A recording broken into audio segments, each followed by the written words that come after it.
Student अब हम लोग देखेंगे लघु उत्तरीय प्रश्न। ठीक है, जो बोर्ड एग्जाम के लिए वेरी इंपॉर्टेंट है, बोर्ड एग्जाम में 100% आएंगे, वो लघु उत्तरीय प्रश्न देखेंगे। ठीक है, बहुविकल्पीय प्रश्न तो आप लोगों को समझ में आ ही गया होगा।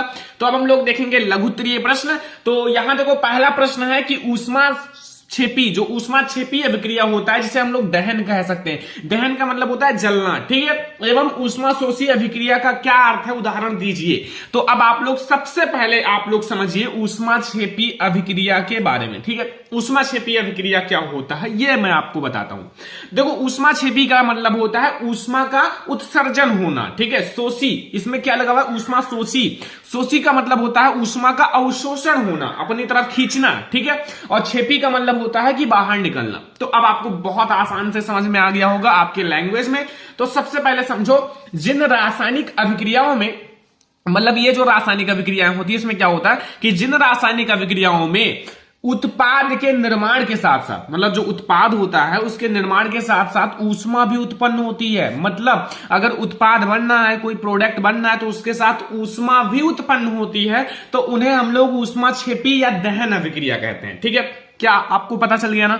जिन रासायनिक अभिक्रियाओं में अगर आप कोई चीज बना रहे हो तो उत्पाद के निर्माण के साथ साथ ऊष्मा भी उत्पन्न होती है, तो उस रासायनिक अभिक्रिया को हम लोग क्या कहते हैं, ऊष्मा क्षेपी अभिक्रिया कहते हैं। अब एग्जाम्पल भी समझ लो, आसान सा एग्जाम्पल देखो, मैं आपको एक एग्जाम्पल समझाता हूं, बहुत ही ज्यादा आसान, आप लोगों को तुरंत समझ में आ जाएगा और आपको ये भी समझ में आ जाएगा कैसे ऊष्मा निकलती है। ठीक है, तो ध्यान से समझो, मैं आपको बताता हूं। देखो इसमें क्या है, मैंने लिया CH4। CH4 क्या है, मेथेन है ना, प्राकृतिक गैस। ठीक है, तो मेथेन है जो कि आपकी गैस की अवस्था में है। किसकी अवस्था में, गैस की अवस्था में। इसमें प्लस मैंने कर दिया 2O2 जो कि मेरा ऑक्सीजन है, ये भी गैस की आवश्यकता, मतलब गैस में है। तो आपको गिफ्ट आउट क्या मिलेगा, यहां मिलेगा CO2 अर्थात कार्बन डाइऑक्साइड, ये भी गैस ही है, प्लस H2O, 2H2O मिलेगा, ये भी भाप के रूप में है, गैस की अवस्था में। प्लस, अब ध्यान से यहां समझना, ऊष्मा। प्लस ऊष्मा का मतलब होता है ऊष्मा का उत्सर्जन होना, ऊष्मा का बाहर निकलना। ठीक है, तो ये प्लस ऊष्मा हो गया, तो इसलिए हमारा ये होगा ऊष्मा क्षेपी अभिक्रिया। क्या होगा, ऊष्मा क्षेपी अभिक्रिया। अब हम लोग समझेंगे ऊष्मा शोषी अभिक्रिया के बारे में। ऊष्मा शोषी अभिक्रिया में क्या होता है, जिन रासायनिक अभिक्रियाओं में ऊर्जा अवशोषित होती है, मतलब ये जो रासायनिक अभिक्रियाएं होती हैं इसमें क्या होता है, जो ऊर्जा है वो अवशोषित होती है, उन्हें हम लोग ऊष्मा शोषी अभिक्रिया कहते हैं। क्या कहते हैं, ऊष्मा शोषी अभिक्रिया कहते हैं। अब इसमें एग्जांपल समझ लो बहुत ज्यादा आसान तरीके से। इसमें क्या है, एग्जांपल देखो। अब ऊष्मा क्षेपी ऊष्मा शोषी में यही डिफरेंस है कि ऊष्मा क्षेपी में हमारा ऊष्मा बाहर निकलता है, यानी कि प्लस ऊष्मा रहेगा, और ऊष्मा शोषी में क्या होता है, इसमें माइनस ऊष्मा होता है। ऊष्मा माइनस होता है, ऊष्मा उत्सर्जित नहीं बल्कि अवशोषित होती है। कहने का मतलब है, अगर मैंने N2 में प्लस O2 मिला दिया, यानी कि नाइट्रोजन में मैंने प्लस ऑक्सीजन मिला दिया, तो गिव्स आउट हमें क्या मिलेगा, 2NO। क्या मिलेगा, 2NO, और माइनस ऊष्मा हो जाएगा। क्या हो जाएगा, माइनस ऊष्मा। बस ये हो गया हमारा मोस्ट इंपोर्टेंट क्वेश्चन ऊष्मा क्षेपी एवं ऊष्मा शोषी अभिक्रिया के बारे में। अब आप बताओ क्या नहीं समझ में आया। देखो जिसमें अगर मान लो पहचानने के लिए आ जाए तो माइनस ऊष्मा लगा रहेगा, वो समझ जाना ऊष्मा शोषी है। जिसमें प्लस ऊष्मा लगा रहेगा वो समझ जाना कि ऊष्मा क्षेपी अभिक्रिया है। बस इतनी सी बात है, इतना सा समझना है। अब आप लोगों को अच्छे से समझ में भी आ गया होगा। तो अब हम लोग देखते हैं क्वेश्चन नंबर सेकेंड। देखो क्वेश्चन नंबर सेकेंड में कुछ भी नहीं है, एक आसान सा क्वेश्चन है लेकिन बहुत ज्यादा इंपॉर्टेंट है। ठीक है, रिएक्शन तो समझना पड़ेगा। रिएक्शन अगर आपने समझ गए इसका तो फिर बहुत ज्यादा आसान लगेगा, अगर रिएक्शन नहीं समझ में आया तो नहीं आसान लगेगा। सेकंड में पूछ रहा है कि प्लास्टर ऑफ पेरिस को अर्धरोधी बर्तन में क्यों रखा जाता है। जो प्लास्टर ऑफ पेरिस होता है उसको अर्धरोधी बर्तन में क्यों रखा जाना चाहिए और इसकी व्याख्या कीजिए। इसकी व्याख्या भी करनी है। ठीक है, देखो प्लास्टर ऑफ पेरिस जो है उसको अर्धरोधी बर्तन में क्यों रखा जाना चाहिए, इसकी अच्छे से व्याख्या करनी है। तो मैं आपको सबसे पहले समझाता हूं, फिर मैं आपको एक रिएक्शन के साथ समझाऊंगा तो बहुत अच्छे से समझ में आ जाएगा। देखो प्लास्टर ऑफ पेरिस को अर्धरोधी बर्तन में रखा जाता है। देखो अर्धरोधी बर्तन में रखा जाता है क्योंकि यह आर्द्रता, नमी और जल, जो आर्द्रता होता है, नमी होता है और जल के संपर्क में आकर, मतलब इसके जब संपर्क में आता है तो संपर्क में आकर बड़ी तीव्रता से जिप्सम में परिवर्तित हो जाता है। तो ये क्या होता है, बड़ी तीव्रता से, बड़ी तेजी से जिप्सम में परिवर्तित हो जाता है। ठीक है, और कि एक बहुत कठोर पदार्थ है, अभिक्रिया का समीकरण निम्नवत है। ठीक है, तो अब आप लोग ये समझ लो क्यों रखा जाना चाहिए? तो देखो ध्यान से, अगर मैं ये बता रहा हूं कि प्लास्टर ऑफ पेरिस, ठीक है, प्लास्टर ऑफ पेरिस को अर्धरोधी अगर बर्तन में रखा जाता है, क्योंकि यह आर्द्रता, नमी आदि के संपर्क में आकर बड़ी तीव्रता से जिप्सम में परिवर्तित हो जाता है, जो कि एक बहुत कठोर पदार्थ है। अभिक्रिया का समीकरण निम्नवत है, ठीक है। तो यह मैं आपको अभिक्रिया का समीकरण समझा रहा हूं। सबसे पहले प्लास्टर ऑफ पेरिस लिखता हूं।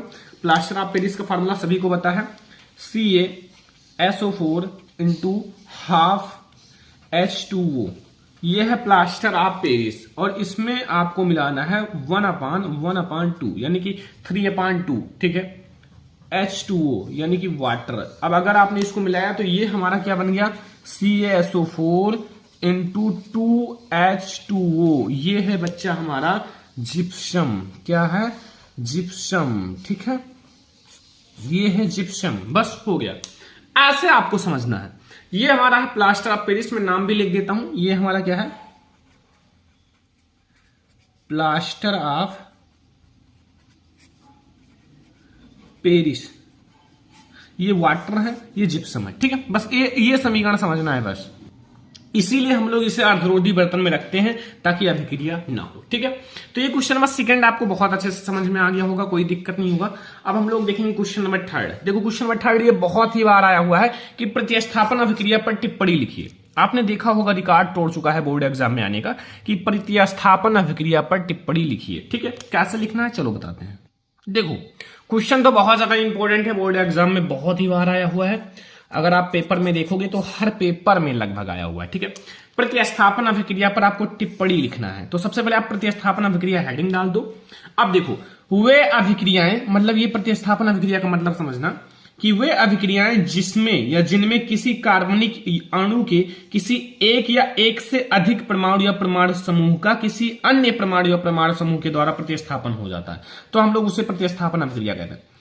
प्रतिस्थापन का मतलब होता है कि मान लो ये है तो इनको हटाकर यहां कर देना, विस्थापित करना, प्रतिस्थापन करना, ठीक है। तो वही चीज है। तो यहां वही मैंने बताया कि वे अभिक्रियाएं जिनमें किसी कार्बनिक अणु के, ठीक है, कोई भी कार्बनिक अणु के किसी एक या एक से अधिक, कोई एक हो या एक से अधिक परमाणु या परमाणु समूह का किसी अन्य परमाणु या परमाणु समूह के द्वारा प्रतिस्थापन हो जाता है, तो वही हमारा प्रतिस्थापन अभिक्रिया कहलाता है, ठीक है। समझ में आ गया ना प्रतिस्थापन अभिक्रिया? तो अब मैं आप लोगों को एग्जाम्पल समझाता हूं। एग्जाम्पल लाइक एज मैं लेता हूं मेथेन CH4, ठीक है। CH4 क्या है? ये हमारा है मेथेन। क्या है? ये है मेथेन। ये आप लोग इसका फार्मूला, मेथेन का फार्मूला याद रखना, भूलना मत, ठीक है, बोर्ड एग्जाम में। एंड Cl2, ये क्या है? Cl2 क्लोरीन है। क्या है?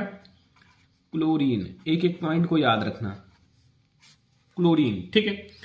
अब इसकी मैंने अभिक्रिया कराई तो ये हमारा है धूप, यानी कि ताप, धूप में। तो फिर हमें मिलेगा क्या? यहां मिलेगा CH3। अब देखो यहां CH3Cl, अब ये जो है ये इनके साथ जुड़ गए ना, ठीक है, एंड प्लस HCl। बस यही प्रतिस्थापन हो गया। बस ये है Cl से होता है क्लोरो, क्लोरो, और CH3 का मतलब होता है मेथेन, क्लोरोमेथेन, ठीक है।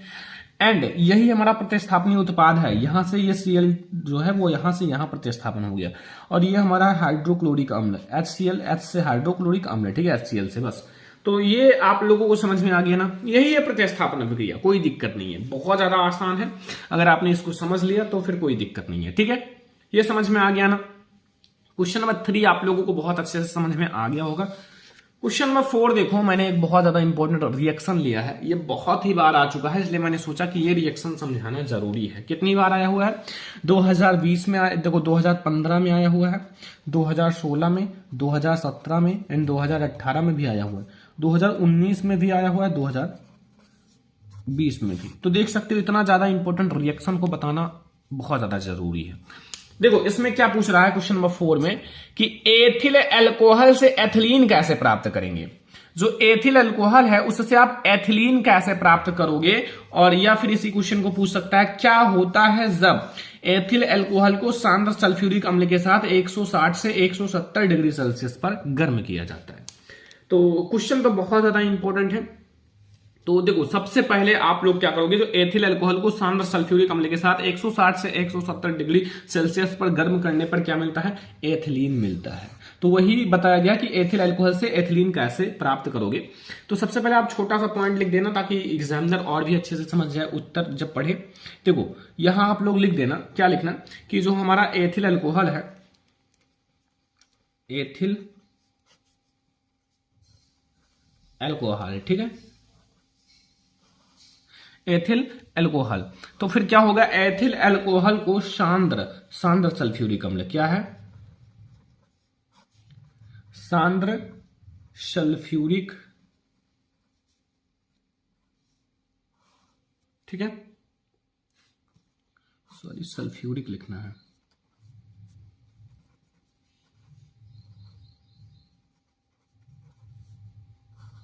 सांद्र सल्फ्यूरिक अम्ल, ठीक है। अब जब सांद्र सल्फ्यूरिक अम्ल के साथ क्या करोगे,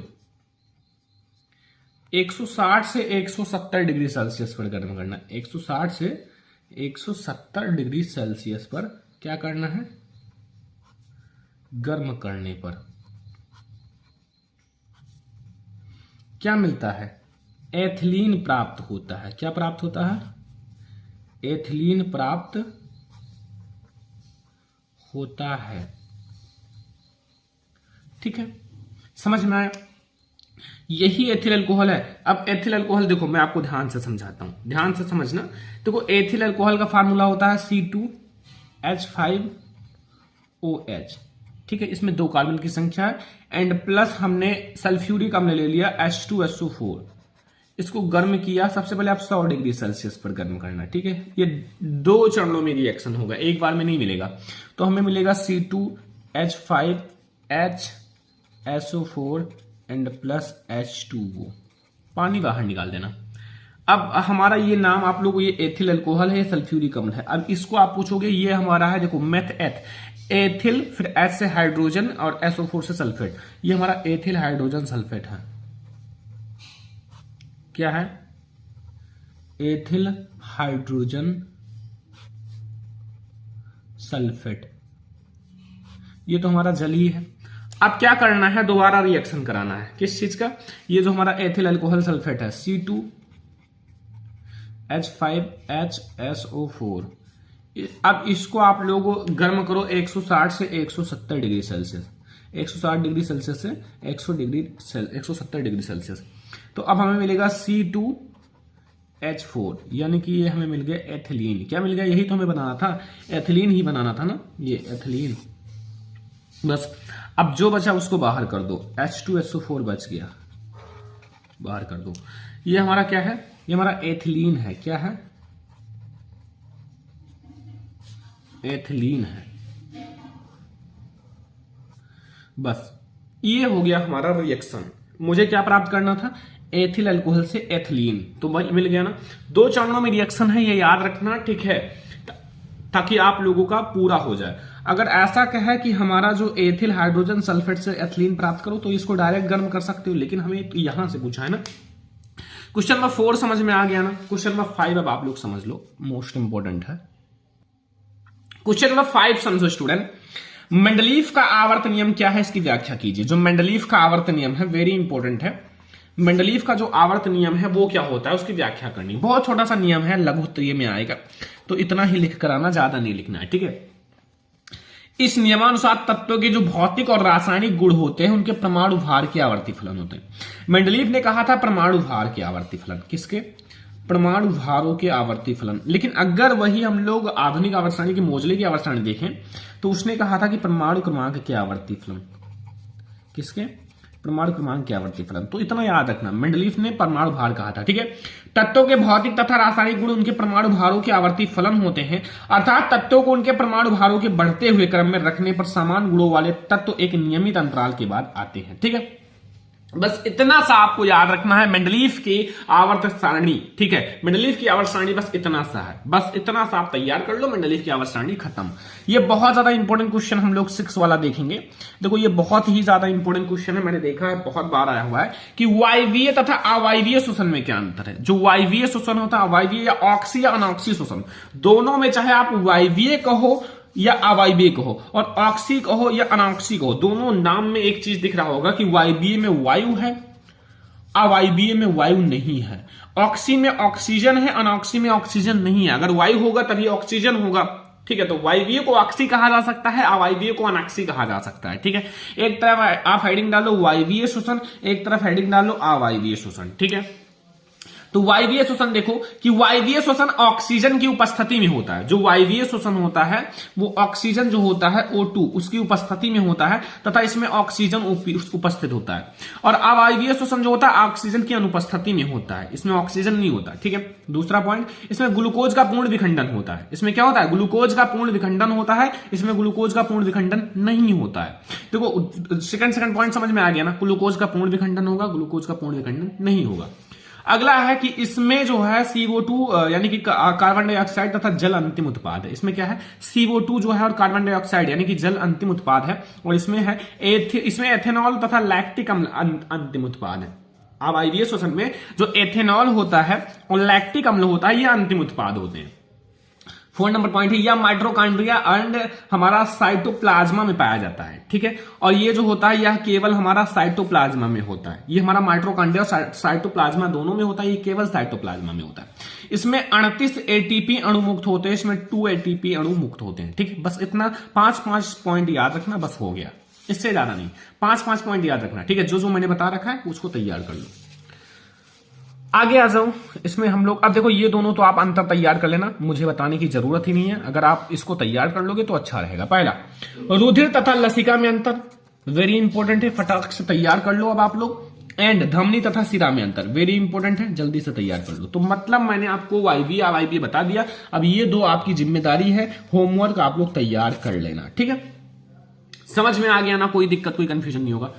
अगला है प्रागण क्रिया निषेचन से किस प्रकार भिन्न है। जो प्रागण की क्रिया है, ठीक है, वो निषेचन से किस प्रकार भिन्न है। ये हमारा आपका और ये निषेचन, ठीक है, किस प्रकार भिन्न है। देखो सबसे पहले प्रागण समझो। प्राग कणों के प्राग कोश से वर्तिकाग्र तक पहुंचने की क्रिया प्रागण क्रिया कहते हैं।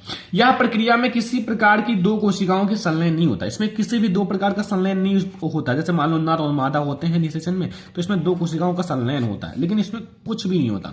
यह निषेचन से पहले की क्रिया है, यह निषेचन की पहले की क्रिया है। और निषेचन क्या है? निषेचन में नर व मादा युग्मक का संलयन होता है, यानी कि दो कोशिकाओं का संलयन होता है तथा युग्मनज बनता है। और यह प्रागण जो है प्रागण के बाद की क्रिया है, ठीक है। ये प्रागण के बाद की क्रिया है, निषेचन की पहले की क्रिया है, बस, ठीक है।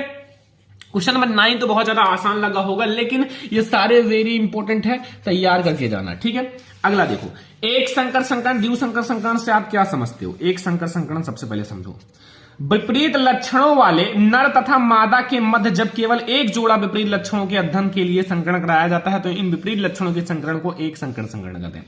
एक जोड़ा का मतलब अगर आपने लंबा लिया तो एक उसका बौना लो, एक ही जोड़ा, एक जोड़े में दो होते हैं, उनका विपरीत प्रभावी अप्रभावी दोनों ले। जैसे लाल फूल वाले तथा सफेद फूल वाले पौधे के बीच संकरण, ये लाल वाला हमारा प्रभावी है, सफेद वाला अप्रभावी है, मतलब एक ही जोड़ा होना चाहिए, बस। अब हम लोग समझते हैं द्विसंकर संकरण।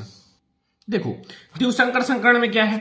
जब विपरीत लक्षणों वाले नर तथा मादा मध्य, ठीक है, दो जोड़ा विपरीत लक्षणों के अध्ययन के द्वारा संकरण कराया जाता है तो इसे द्विसंकर संकरण। द्विसंकर संकरण में दो जोड़ा होते हैं और एक संकर संकरण में एक जोड़ा, इसीलिए इसका नाम भी पड़ा है द्वि और उसका एक। तो जब विपरीत लक्षणों वाले नर तथा मादा के मध्य दो जोड़ा विपरीत लक्षणों के अध्ययन के लिए संकरण कराया जाता है तो इसे द्विसंकर संकरण कहते हैं। एग्जाम्पल के लिए पीले गोल बीज वाले हरे झुर्रीदार बीज वाले पौधे के मध्य संकरण, ठीक है। तो ये था हमारा मोस्ट इंपोर्टेंट लघु उत्तरीय प्रश्न। अब कुछ आप लोग भी तैयार कर लेना, जगह फिजिक्स में आप लोग तैयार कर लेना। अवतल जो है दर्पण है, लेंस है, उन सब की जो प्रतिबिंब बनाना होता है, ठीक है, प्रतिबिंब बनाया जाता है अवतल दर्पण लेंस सब में। एंड निकट दृष्टि दोष तैयार कर लेना, मैं आपको बता देता हूं निकट दृष्टि दोष, साथ में दूर दृष्टि दोष भी तैयार कर लेना, ठीक है। मतलब ऐसे ऐसे क्वेश्चन तैयार करो जो बहुत ज्यादा आते हैं, ठीक है। तो ये हमारा लघु उत्तरीय प्रश्न है, और भी वीडियो आप लोगों को दिया जाएगा लघु उत्तरीय प्रश्न का। आई होप कि आपको ये वीडियो बहुत ज्यादा पसंद भी आया होगा। तो चलो हम लोग देखते हैं अब आपके मोस्ट इंपोर्टेंट लॉन्ग क्वेश्चन जो बोर्ड एग्जाम के लिए वेरी इंपॉर्टेंट है।